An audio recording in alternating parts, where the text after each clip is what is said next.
And joining us now in studio, Dean Buonomano, neurobiologist and author of Brain Bugs, How the Brain's Flaws Shape Our Lives. Hello again. Hi, Piya, how are you? I'm well. Okay, yesterday we sort of set out the problem. The reality is we have these brain bugs, as you said. Today I want to talk about how those bugs really, are implicated in our behavior, things like fear and our look at how we look at time. So you write about an experience that you had while you were in Las Vegas and how it revealed to you the flaw in your own thinking. Yes, Take me to Las Vegas. Okay. One of the first times I went to Las Vegas, I decided to gamble and play 21, which is blackjack. I don't know the term here in Canada. Blackjack. Blackjack. And if you know the game, you get cards, and the goal is to hit 21 or just below and not go over. And there's this whole strategy you should use when you're playing blackjack, but being too lazy to actually memorize the strategy, my approach was, okay, I'll just do what the dealer does, because in Las Vegas, you're playing against the dealer, you're playing against the house. And what the dealer does is gets cards, and if they hit 17 or above, they just stop. They don't take any more cards because they don't want to bust. So my rationale was, okay, I'll just do exactly what they're doing and use the same set of rules in that if I hit 17, I'll stop. So the question in my mind was, well, why don't I tie?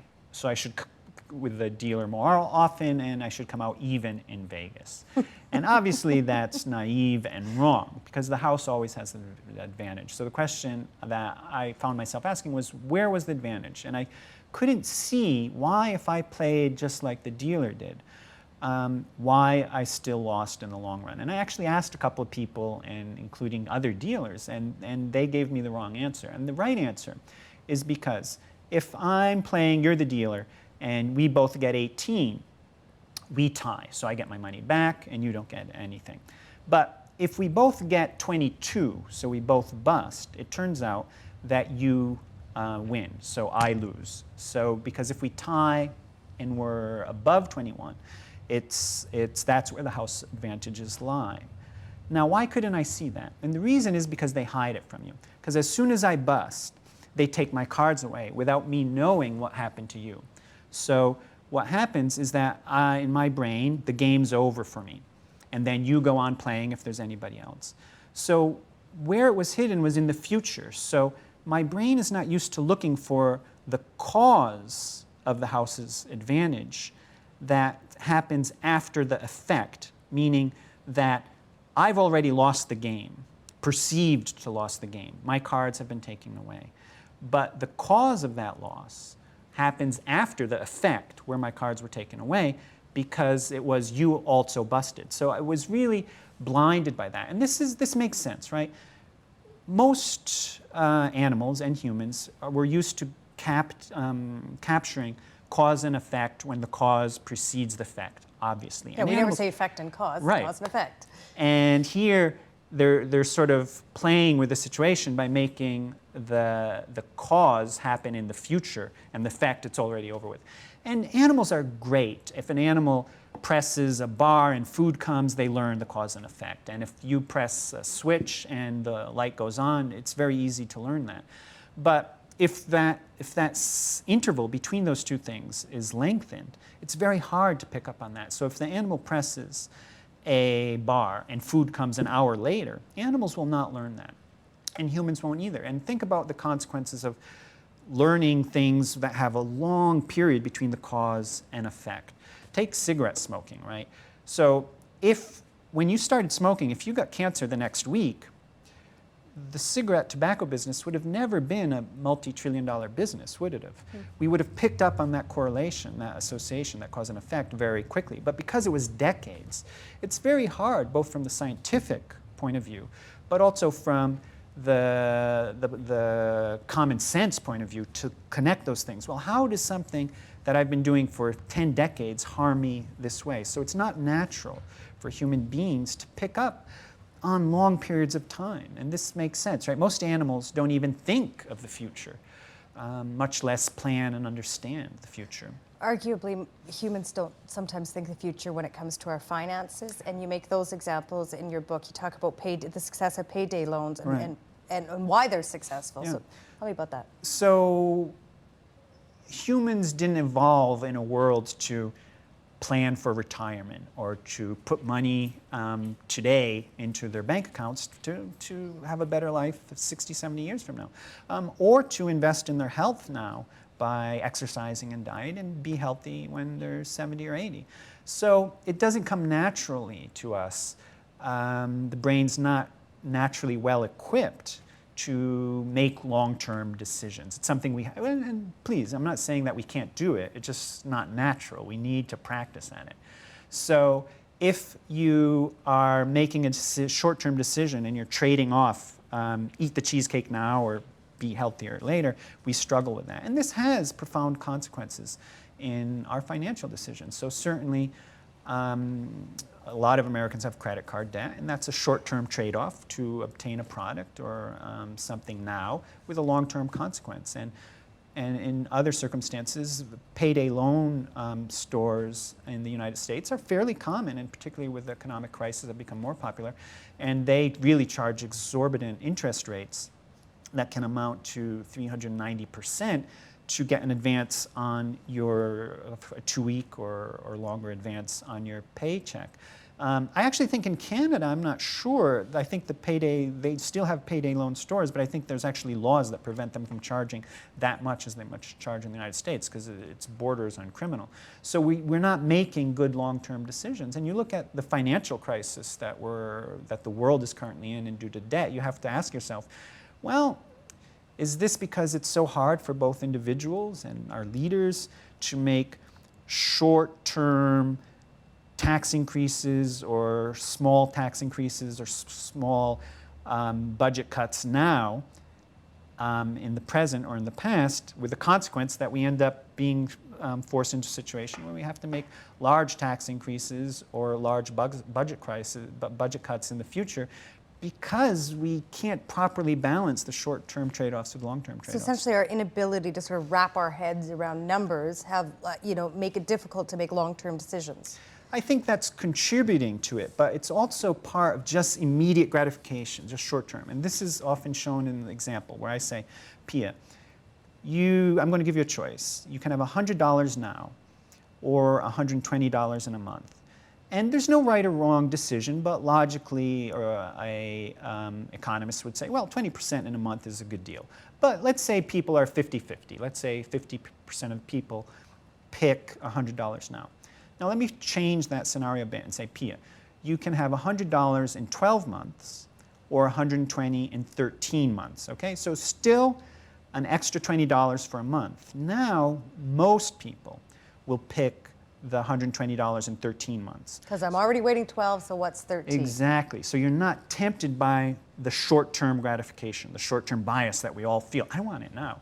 So it's the hardware, if you will, is strongly biased for short-term rewards. And again, why would this be surprising if you look at the context of natural animal and human evolution? If you and I were Indians, native Indians living in the Amazon forest, and I said, do you want 1 apple now or 2 apples in a month, you might be hungry now. Mm-hmm. It makes sense to have that immediate gratification. But the world has changed, and we carry these ancient whispers of our neural hardware in our behavior, and that can be detrimental to our own well-being many times. We always think we conscientiously, subjectively make these choices, whether I'm going to take $100 now or in a month I'm going to take 120. But you're saying these are all things that are going on in our brains. We don't even really know that it's happening. Yes. But we can learn to fix them as we go along in life. So absolutely. So first place, it's correct to say that a lot of our decisions are happening unconsciously. And again, we mentioned this briefly yesterday in terms of you might judge the glass of wine that I told you was more expensive as the better wine, or the product that comes in the fancy bottle as being better. So yes, we have all these unconscious factors contributing to our decisions and our tastes. Now, and that's because we have this automatic system that's interacting with what we call the reflective system. And let me just give you another example here. So a lot of our decisions are the balance of these two things. So if I say, Piya, what do cows drink? The part of your brain that I'm guessing just thought of milk It just did.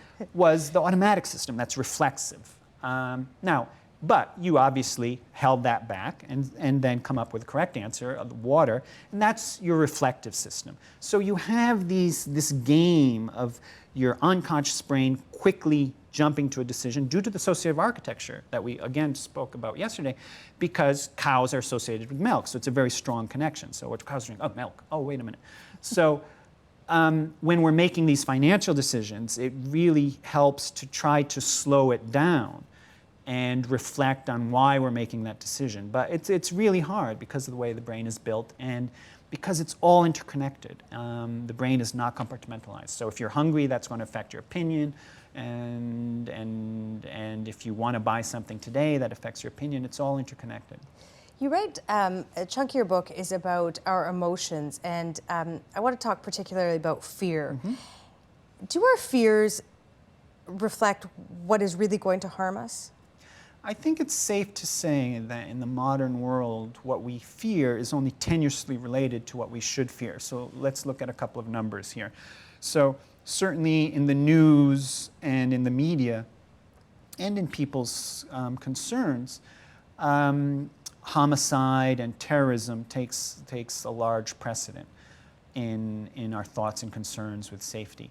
If you, in the United States, I'm not sure of the statistics in Canada, 18,000 people die approximately a year as a result of murder, of homicide. Much less in Canada, but okay. I'm sure. No, I think much less in Canada. Yes, yes. Exactly. I mean, much less. And suicide, for example, in the United States is 30,000. So right there, suicide, more people die of suicide than homicide.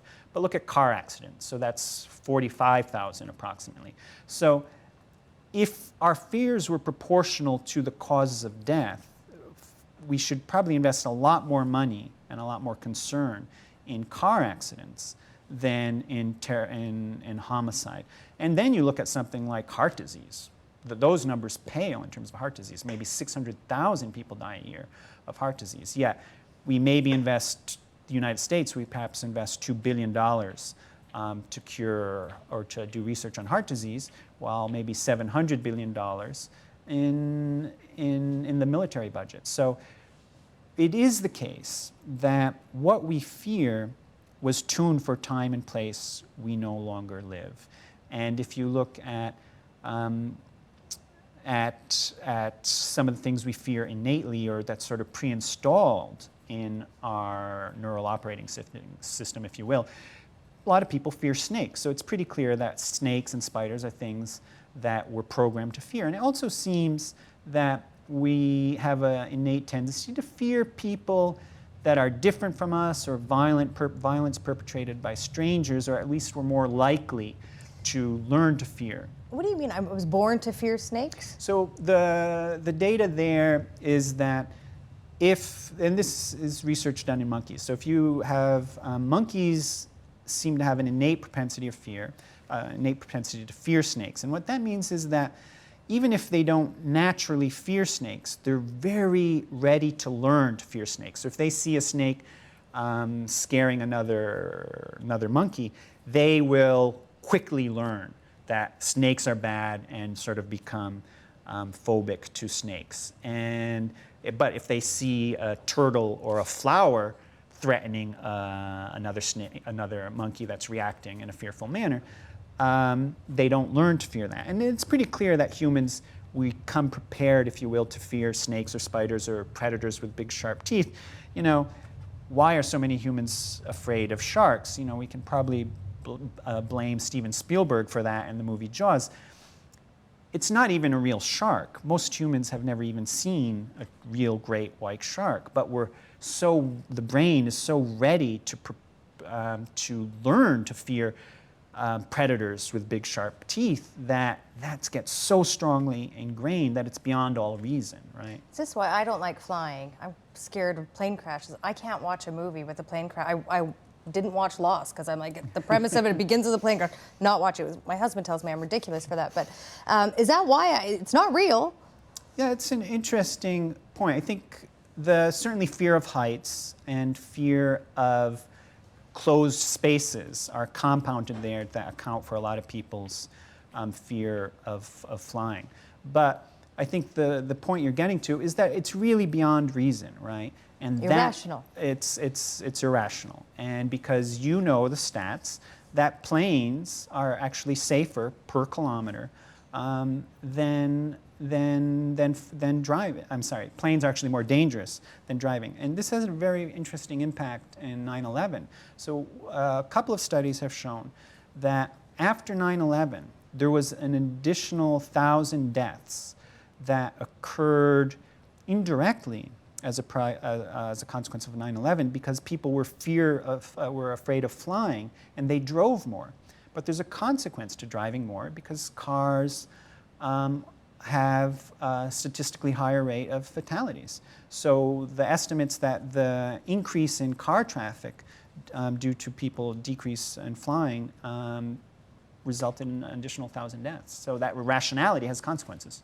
Let's move on and talk a little bit about fear between people. So how does our brain predispose us to fearing another? Well, it's hard to say. But it does. So monkeys, again, for example. Monkey and chimpanzees, which are one of our closest relatives, can be said to be xenophobic. So they have their tribes, and if other animals, another chimpanzee from another one, comes into their territory, they're extremely violent and they kill the invader as long as their numbers are in their favor. So it's clear that animals can be very territorial and violent to outsiders, and humans seem to have much of that in our culture, right? We all favor people within our group, within our religion, within our city that share our sports team.